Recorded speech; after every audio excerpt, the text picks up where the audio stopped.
Hai,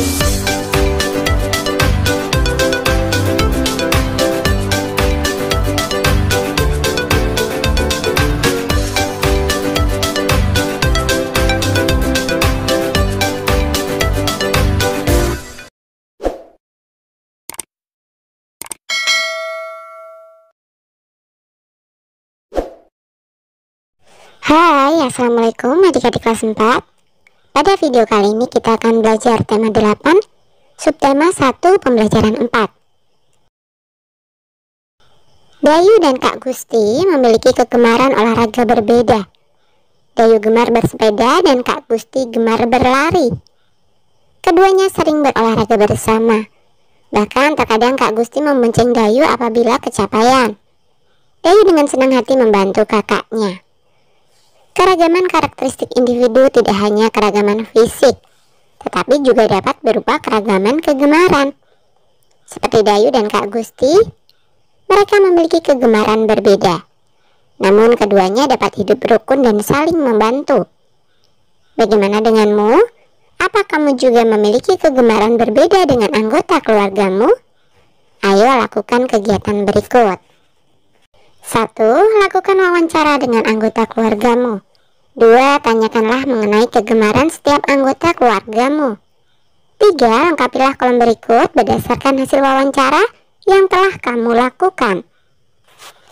Nah, misalkan 1. Ayah, kegemarannya adalah bermain bola. 2. Ibu, kegemarannya memasak. 3. Kakak, kegemarannya menyanyi. 4. Kamu, misalkan kegemarannya adalah membaca buku cerita. Kemudian yang kelima adik, kegemarannya adalah menggambar. 4. Apa manfaat keragaman kegemaran yang ada dalam keluargamu? Manfaat keragaman yaitu belajar mengenal karakteristik seseorang, belajar sikap toleransi akan perbedaan, belajar menghargai dan menerima perbedaan, belajar saling melengkapi kekurangan satu sama lain melalui perbedaan, kemudian mempelajari hal atau kegemaran baru. 5. Tuliskan kesimpulan hasil wawancaramu pada kolom berikut. Kesimpulannya, keberagaman kegemaran dalam keluargaku semakin membuatku memahami karakteristik individu anggota keluargaku berdasarkan kegemaran mereka. Lingkungan memengaruhi kegiatan ekonomi penduduk. Tahukah kamu tentang kegiatan ekonomi? Ayo kita pelajari bersama. Kegiatan ekonomi adalah kegiatan yang dilakukan oleh manusia untuk mendapatkan penghasilan, barang atau jasa tertentu, dengan tujuan mencapai kesejahteraan dalam hidupnya. Berikut macam-macam kegiatan ekonomi. 1. Produksi adalah kegiatan menghasilkan barang dan jasa. Orang yang melakukan kegiatan ini disebut produsen. 2. Distribusi adalah kegiatan menyalurkan barang hasil produksi dari produsen kepada konsumen. Orang yang melakukan kegiatan ini disebut distributor.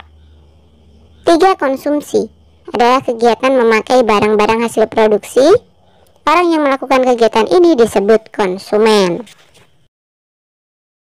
Nah, sekarang mari kita membaca teks bacaan berikut.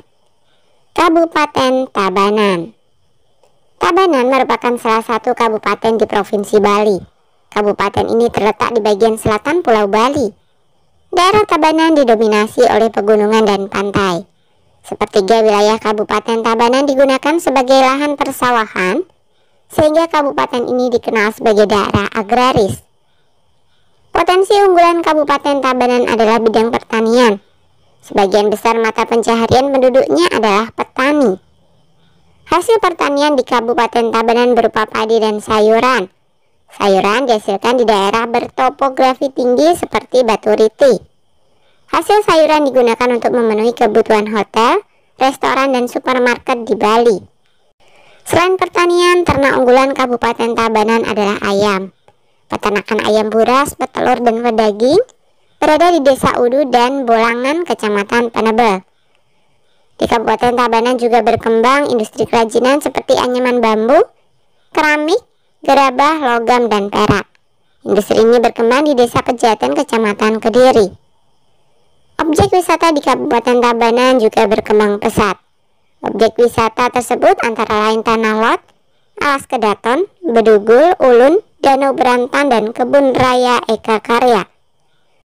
Perkembangan objek wisata ini mendukung berkembangnya usaha jasa seperti restoran, hotel, dan penginapan. Selain dimanfaatkan sebagai objek wisata, potensi kelautan Kabupaten Tabanan juga dimanfaatkan masyarakat sekitar untuk menangkap ikan. Nah, gambar yang pertama ini adalah kegiatan pertanian di Kabupaten Tabanan. Kemudian gambar yang kedua kegiatan ternak di Kabupaten Tabanan. Dan gambar yang ketiga adalah salah satu tempat wisata di Kabupaten Tabanan. Nah, sekarang mari menjawab pertanyaan berikut berdasarkan bacaan di atas. 1. Apa saja kegiatan ekonomi di Kabupaten Tabanan? A. Produksi. Kegiatan produksi meliputi pertanian, peternakan, industri kerajinan, dan perikanan. Distribusi. Kegiatan distribusi meliputi perdagangan atau penjualan. 2. Apa saja jenis pekerjaan yang terkait dengan kegiatan ekonomi di Kabupaten Tabanan? A. Produksi. Jenis pekerjaannya petani, peternak, perajin, dan nelayan. B. Distribusi. Jenis pekerjaannya adalah pedagang, sopir, kuli angkut, agen, dan petugas pengirim paket. Kemudian C. Konsumsi. Wisatawan dan warga sekitar yang mengkonsumsi hasil pertanian, perikanan, dan perkebunan. 1. Amatilah lingkungan tempat tinggalmu. 2. Identifikasilah kegiatan ekonomi yang ada di lingkungan tempat tinggalmu. 3. Identifikasi pula jenis pekerjaan yang terkait dengan kegiatan ekonomi itu. 4. Tuliskan hasilnya pada kolom berikut. Nah, ini hanya sekedar contoh ya. A. Contoh kegiatan ekonomi di lingkungan tempat tinggalku. 1. Produksi. Perajin tempe, petani, peternak kambing, dan perajin genting. Kemudian 2. Distribusi. Pedagang sayuran, sopir, dan kuli angkut. 3. Konsumsi. Membeli pulsa, aplikasi online untuk memesan makanan, berbelanja secara langsung atau tidak langsung, dan mencukur rambut di tukang cukur rambut. B. Jenis pekerjaan yang terkait dengan kegiatan ekonomi di lingkungan tempat tinggalku. 1. Produksi. Jenis pekerjaannya adalah petani, perajin, dan peternak. 2. Distribusi. Jenis pekerjaannya adalah pedagang, sopir, dan kuli angkut. Kemudian konsumsi. Pekerjaannya adalah penjual pulsa, tukang cukur, dan pedagang. 5. Tuliskan kesimpulan dari hasil pengamatanmu. Kesimpulanku, kegiatan ekonomi di lingkunganku sangat beragam. Kegiatan ekonomi di lingkunganku dapat dikelompokkan menjadi kegiatan produksi, distribusi, dan konsumsi. Pada pembelajaran sebelumnya, kamu telah mempelajari tentang tokoh pada cerita fiksi. Tokoh cerita fiksi dibedakan menjadi dua, yaitu tokoh utama dan tokoh tambahan. Tokoh utama adalah tokoh yang memiliki peran penting dalam cerita, ditampilkan terus-menerus dan mendominasi cerita. Tokoh tambahan adalah tokoh yang dimunculkan sekali atau beberapa kali dalam cerita. Tokoh ini biasanya untuk menghidupkan cerita atau sekedar pemanis cerita. Dapatkah kamu mengidentifikasi tokoh utama dan tokoh tambahan dalam sebuah cerita fiksi? Ayo lakukan kegiatan berikut.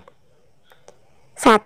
Bacalah kembali cerita berjudul Asal Mula Bukit Catu pada pembelajaran sebelumnya. 2. Identifikasilah tokoh utama dan tokoh tambahan pada cerita tersebut. Kemudian jawablah pertanyaan berikut. Nah, jadi kalian baca dulu ya. Setelah dibaca, mari kita menjawab pertanyaan berikut. A. Siapa tokoh utama dalam cerita berjudul Asal Mula Bukit Catu? Petani dan istri petani. B. Mengapa tokoh tersebut disebut tokoh utama? Jelaskan alasanmu. Karena tokoh-tokoh tersebut memiliki peran penting dalam cerita, ditampilkan terus-menerus dan mendominasi cerita. C. Siapa tokoh tambahan dalam cerita berjudul Asal Mula Bukit Catu? Penduduk desa. D. Mengapa tokoh tersebut disebut tokoh tambahan? Jelaskan alasanmu. Karena tokoh tersebut hanya dimunculkan beberapa kali dalam cerita. Oke, sampai di sini dulu video kali ini ya. Sampai jumpa di video berikutnya.